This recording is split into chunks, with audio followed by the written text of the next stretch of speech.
আসসালামু আলাইকুম, আপনার নাম? জি হাফেজা। আচ্ছা, আপনি কি সিঙ্গেল? অবশ্যই সিঙ্গেল। আচ্ছা, যারা রিলেশনে আছে তাদের নিয়ে কিছু স্টুপিড রিজন বলেন। আমি যদি প্রথমত বলতে যাই, প্রথমত মানে তারা বুঝে যে কি রিলেশন মানে ভালোবাসা লাভ, আসলে এটা না। তারা কি করে আসে, পার্কে আসে, ঘোরাঘুরি করে, পাবলিক প্লেসে কি তাদের ভালোবাসা মানে জড়াই ধরবে, হাত করবে, দেন হাত ধরবে, এগুলো কি ধরতে গেলে এগুলো কিন্তু কুকুরের মানে একটা ধরতে গেলে এক্সাম্পল দেওয়া যায়।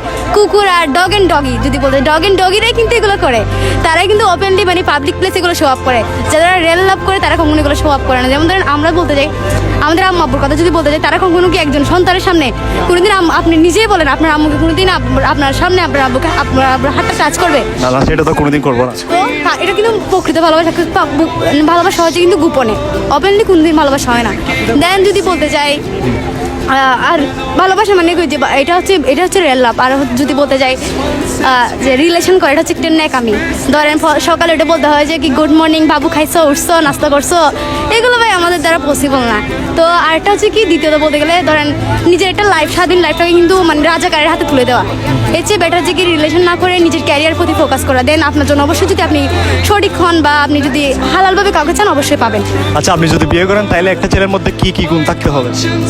অবশ্যই তাকে হালাল উপার্জন করতে হবে।